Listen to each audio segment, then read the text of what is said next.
이른바 송민순 장관 회고록을 둘러싼 정치권의 진실 공방이 갈수록 뜨거워지고 있습니다. 오늘은 김만복 당시 국정원장의 육성이 공개되면서 논란은 더욱 커지고 있습니다. 대선 전국 이상휘 세명대 교수, 배종호 세안대 교수와 함께 이야기 나눠보겠습니다. 네, 두 분 안녕하십니까? 안녕하십니까? 안녕하십니까? 안녕하세요. 자, 하루가 멀다 하고 새로운 이렇게 내용들이 조금씩 나오고 있는데 이제 진실 공방은 아직 이제 공방에 이제 그렇죠. 지금 그치고 있는 그런 상황이고 오늘은 하태경 의원이 공개한 내용인데 당시 그 북한 인권 결의안 관련해서 그 무렵에 이제 국정원장을 지냈던 김만복 원장이 그 언론하고 인터뷰한 특정 내용이 공개가 됐는데 네네.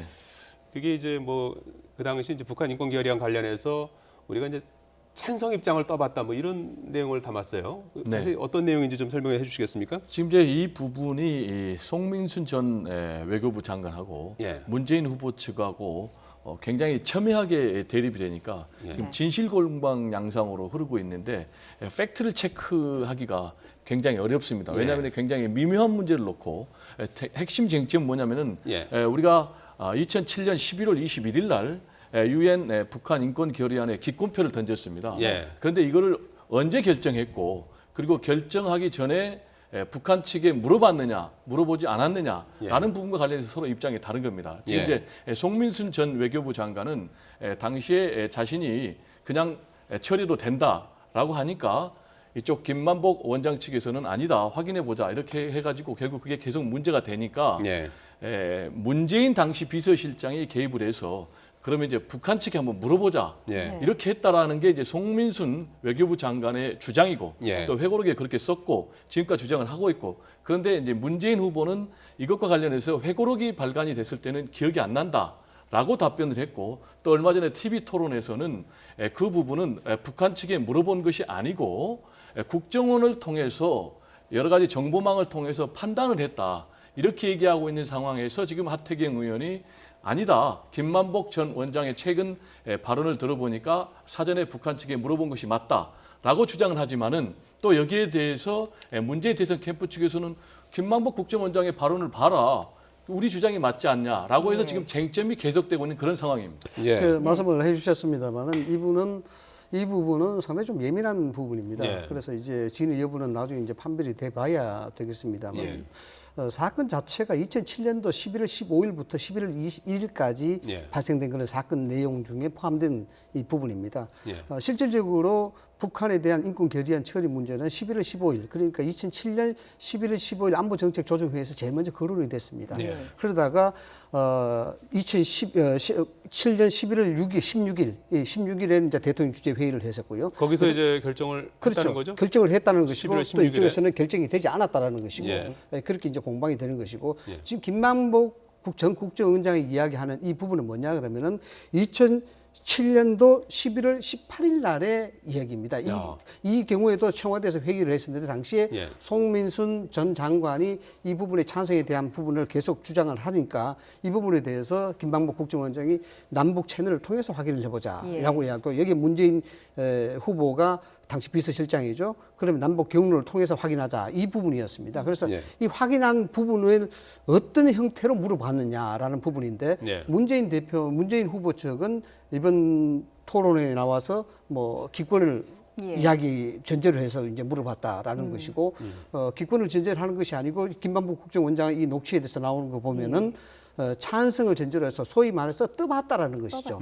북한의 분위기가 어떠냐. 그 떠보고 그에 따라서 이제 움직인다라는 부분입니다. 그래서 이 문제가 굉장히 이제 화두로 떠오를 수밖에 없는 것이 지금 다른 민주당을 제외한 야3당의 입장에서는 이 부분이 문재인 측에서 주장하는 것이 결국 북한의 입장을 우리가 들어본 것인데 이것이 찬성을 하든가 기권이라든가 이런 것을 물어본 것이 아니지 않느냐. 그래서 별반 다를 것 없다 이렇게 이야기하는 것인데 야3당 입장에서는 결국 이런 부분이 기권을 통보했는 것하고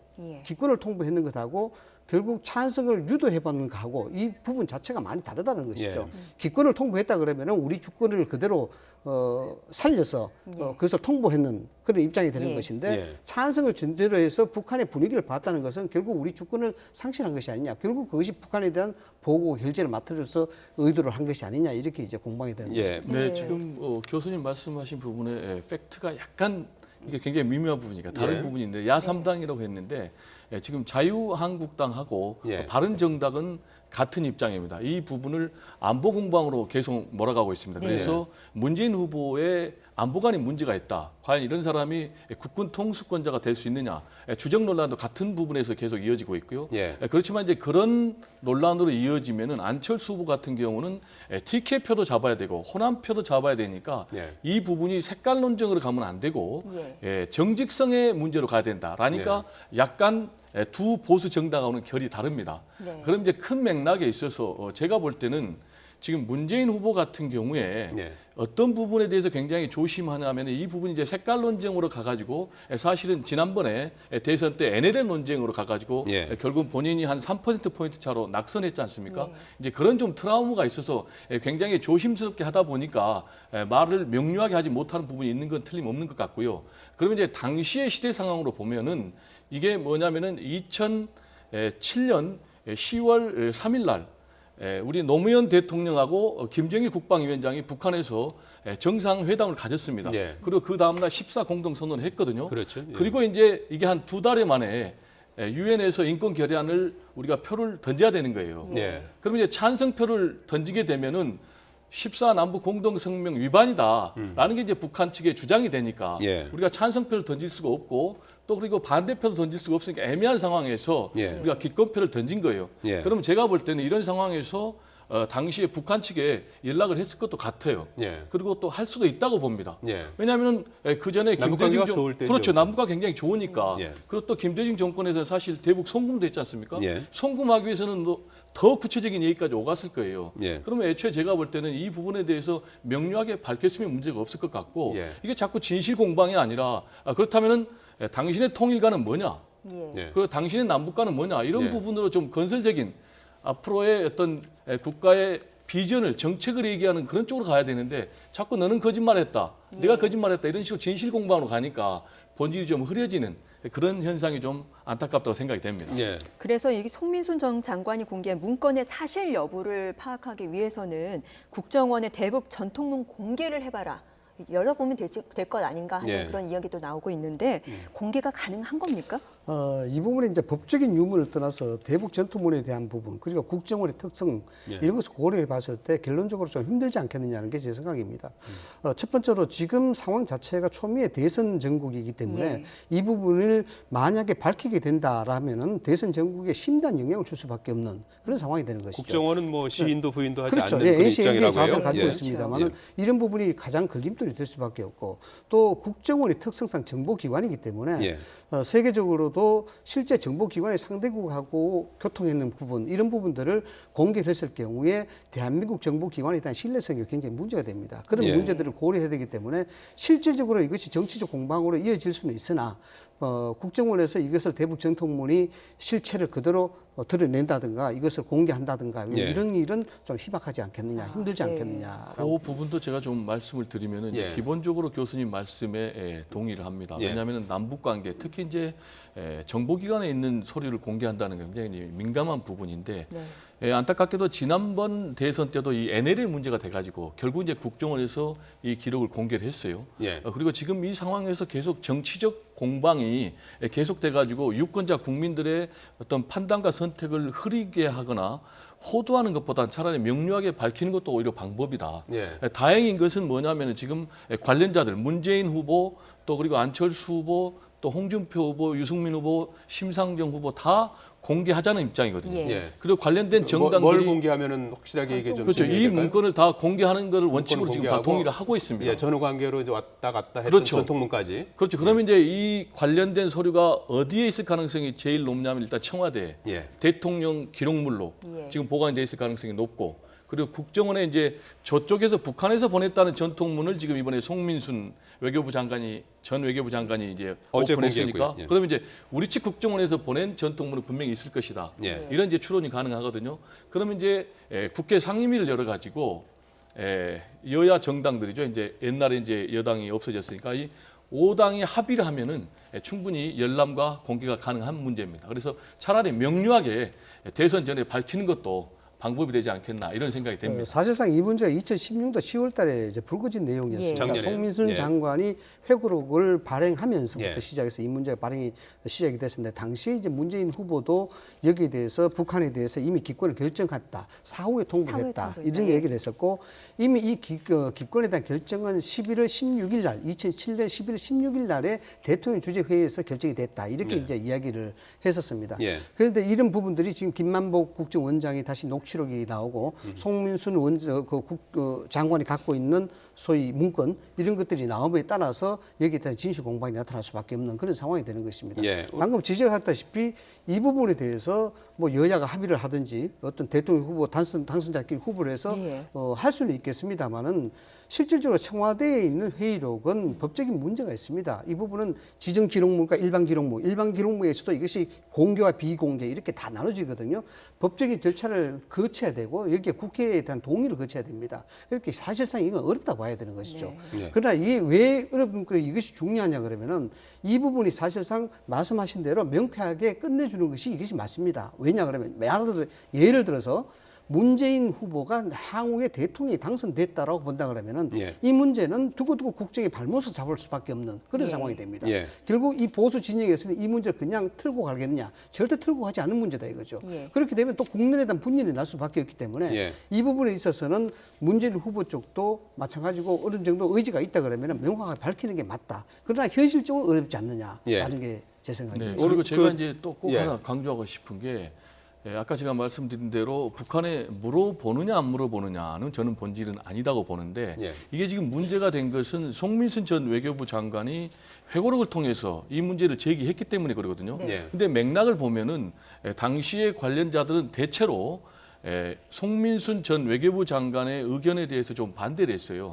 기권 찬성표를 던져도 북한이 아무런 문제 제기를 안 할 것이다라고 송민순 전 장관이 주장을 했는데 결국 이제 김만복 국정원장이 녹취록에도 확인해 봤지만은 문제가 됐단 말이에요. 그러니까 이제 그 부분은 좀 송민순 전 외교부 장관이 주장이 안 맞는데 그럼 회고록에서 왜 문제 제기를 했고 더구나 이번에 대선이 18일 남은 상황에서 왜 문제 제기를 했느냐라는 것과 관련해서 본인은 정치적으로 전혀 해석을 하지 말아달라.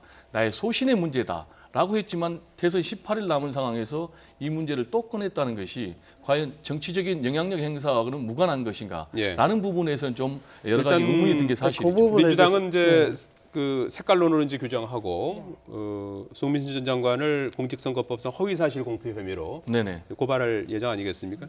그리고 이제 주정 문제도 이제 논란이 되고 있는 그런 상황인데 이런 부분들이 어떤 지지율이라든지 이런 부분에는 어떤 영향을 미칠 거라고 보십니까? 지금 이 부분이 앞으로 지지율에 상당히 영향을 많이 미칠 것으로 보이고요.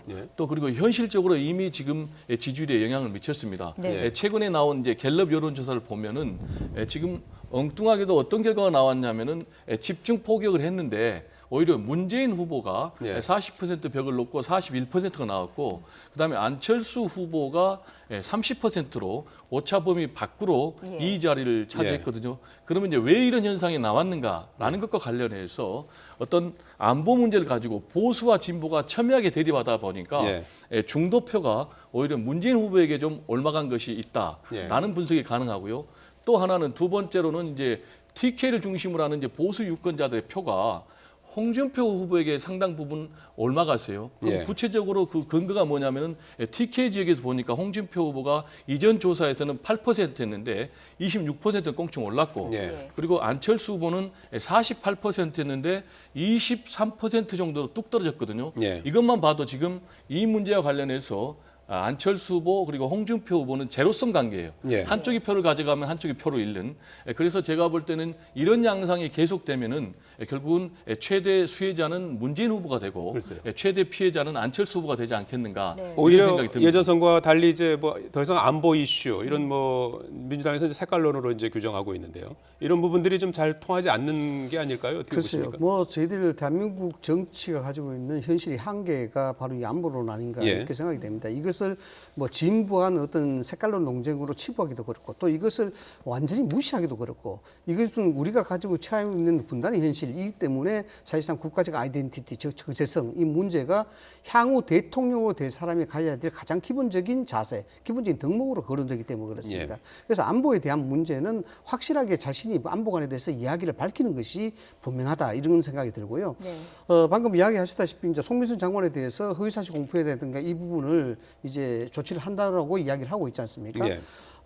이 부분이 작년 2016년에도 이 문제가 불거졌을 때 문화협의를 통해서 송민순 장관이 법적인 대한 부분 얼마든지 감독하겠다라고 이야기를 한 부분이 있었어요. 네. 그래서 교수님께서 지적하셨다시피 대선을 18일 남은 상태에서 정치적으로 민감한 시기에 이것이 어떤 정치적 의도를 가지고 한 것이 아니냐 이런 부분에 대해서는 개인적인 생각을 전제로 말씀드리면 그건 아니다라는 생각이 좀 합니다. 예. 왜냐 그러면 당시에도 민주당을 제외한 새누리당이라든가 이 대북 결제 사건이라고 명명을 해놓고 이 할 때 송민순 장관을 많이 접촉을 했어요. 예. 여기 와서 네. 얘기에 대한 진실을 좀 진언해다 증명을 해라 이런 걸 했었습니다만 예. 그 당시에도 정치적으로 이걸 변질을 하면 안 된다라고 해서 반대를 했던 분이 바로 예. 송민순 장관이에요. 예. 그래서 지금 왜 하필이면 작금의 시기에 왔었냐라고 의문을 달 수 있겠지만은 개인적인 생각으로서는 그렇게 뭐 정치적인 공방을 벌이기 위해서 예. 또 정치 의도를 가지기 위해서 그거는 좀 두 하는 것은 분이 아니다. 생각이 뭐 좀 이런 다르신 생각이 것 좀 드는 같군요. 것 같아요. 예. 자, 조금 그 후보들 동정을 좀 오늘 살펴봐야 될 것 살펴봐야죠. 같은데 더불어민주당 문재인 후보하고 국민의당 안철수 후보가 나란히 오늘 PK 지역을 찾았는데요. 뭐 두 사람 모두 이제 이 지역에 갖는 의미가 좀 각별하다고 봐야죠. 네, 그렇습니다. 지금 지역 대결 양상은 굉장히 없어졌지만은 예. 특히 TK 지역으로 또 호남 지역으로 그리고 또 PK 지역에서 두 사람이 정말 이리다툼을 맹렬하게 하고 있지 않습니까? 예. 그래서 앞으로 지금 호남에서의 전략적인 선택이 굉장히 중요하고요. 그리고 TK 지역에서 전략적인 선택이 굉장히 중요한데 지금 앞으로 남은 부동층 내지는 후보를 바꿀 수 있다라는 것이 이번 갤럽 조사에서 34%라고 응답을 했거든요. 그래서 굉장히 이 부분에 출렁거릴 것 같고요. 예. 그리고 이제 부산에 둘 다 연고가 있는 사람들 아닙니까? 문재인 후보도 그러고 안철수 후보도 그러고. 그래서 이제 문재인 후보가 오늘 부산에서 굉장히 쇠과시를 했지 않습니까?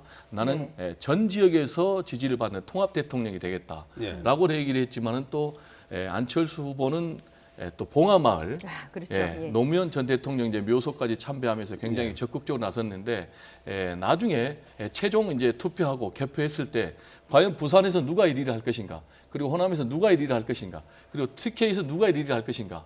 라는 것도 굉장히 우리가 지켜볼 대목인 것 지금 같습니다. 봉하마을을 찾은 안철수 후보의 행보에 대해서 문재인.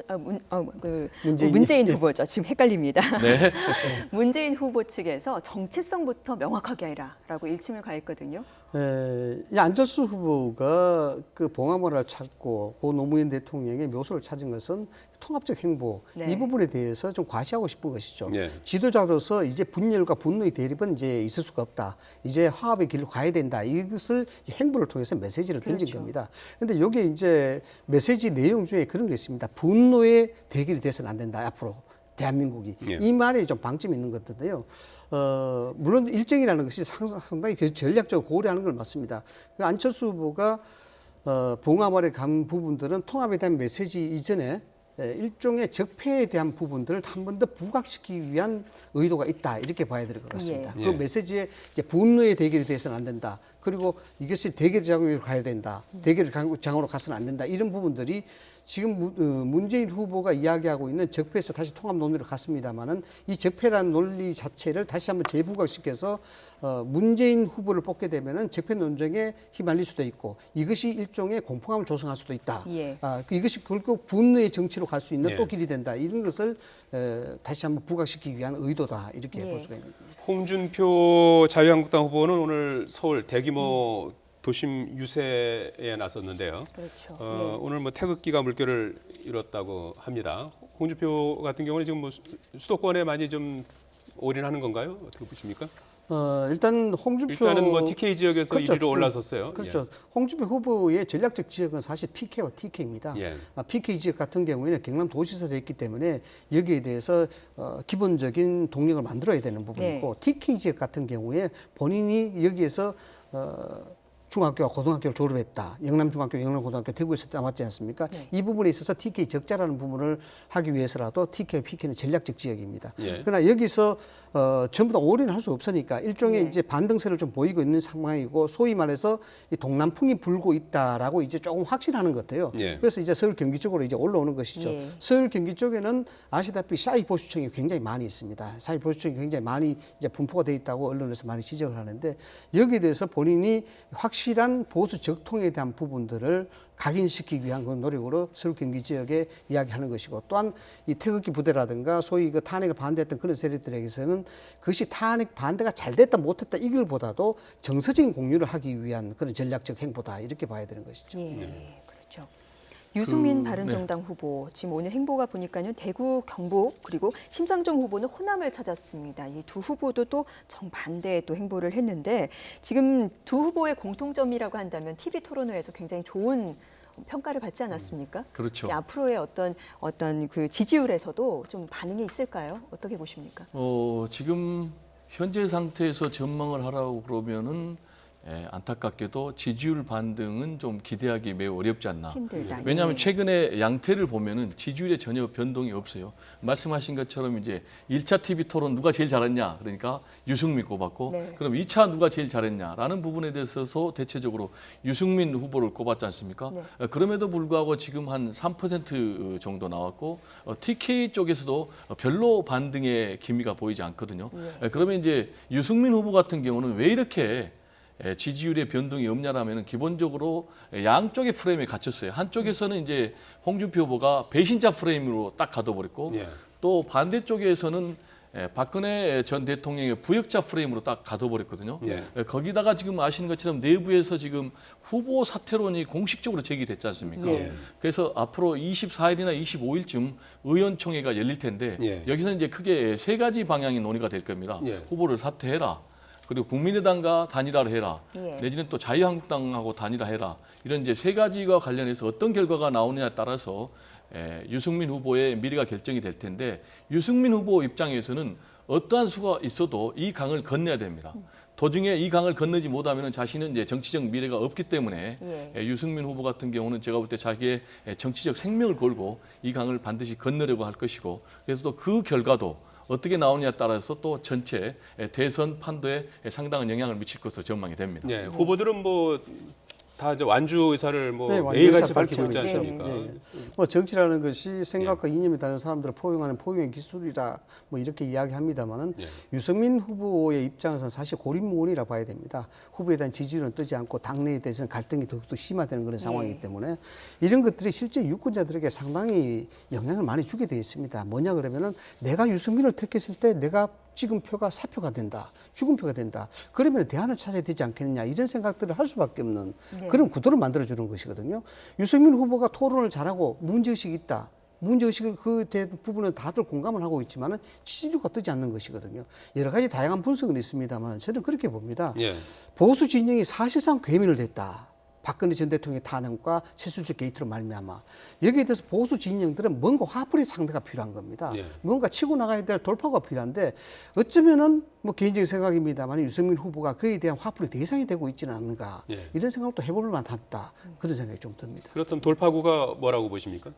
지금 유승민 후보의 입장으로서는 당내 갈등을 빨리 봉합시키는 것이 최우선 과제죠. 최우선 과제인데 여기에는 각 그 의원들이 가지고 있는 소위 말해서 생존 전략이 있습니다. 지금 이 상태로서 대선이 끝났을 때 향후의 정치적인 입지, 정치적인 행보 이 부분에 대해서 고려하지 않을 수밖에 없는 그런 상황이 되다 보니까 유승민 후보로서는 외롭게 광야에서 죽는 길을 택할 것이냐 아니면은 여기에 타협을 해서 공동 생존을 기대하게 될 것이냐 이런 것들이 제 짐작으로서는 다음 주 월요일이나 화요일 정도에는 충분히 논의가 되고 또 정점이 만들어지지 않겠느냐 저는 그렇게 전망을 하고 있습니다. 예.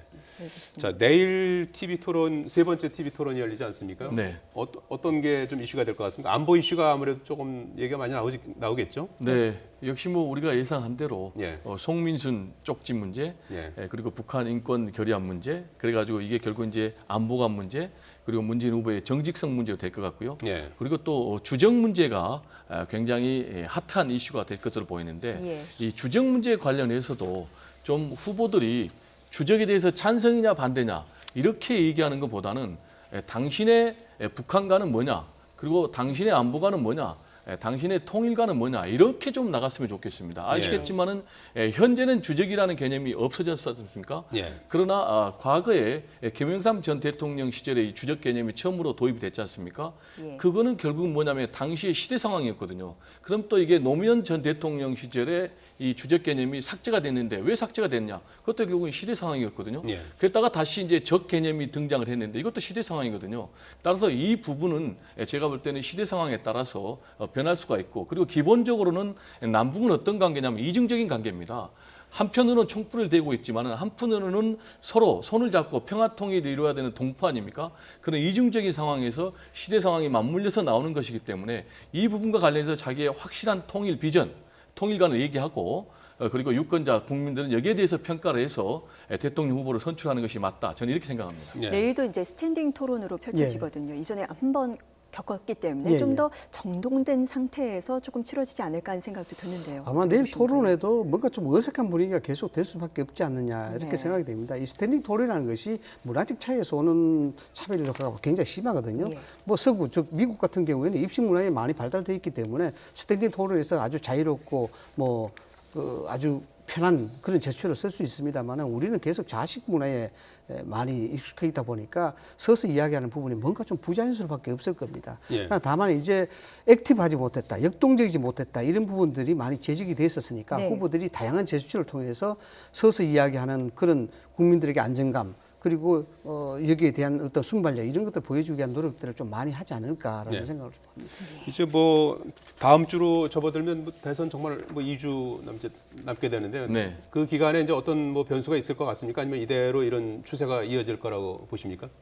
제가 볼 때는 이 안보 문제 이게 최대 이슈가 될 가능성이 굉장히 높고요. 왜냐하면 지금도 계속해서 공방전이 벌어지고 만약에 이게 또 고소 고발로 이어질 경우는 계속 이제 법적인 문제로까지 비화되지 않습니까?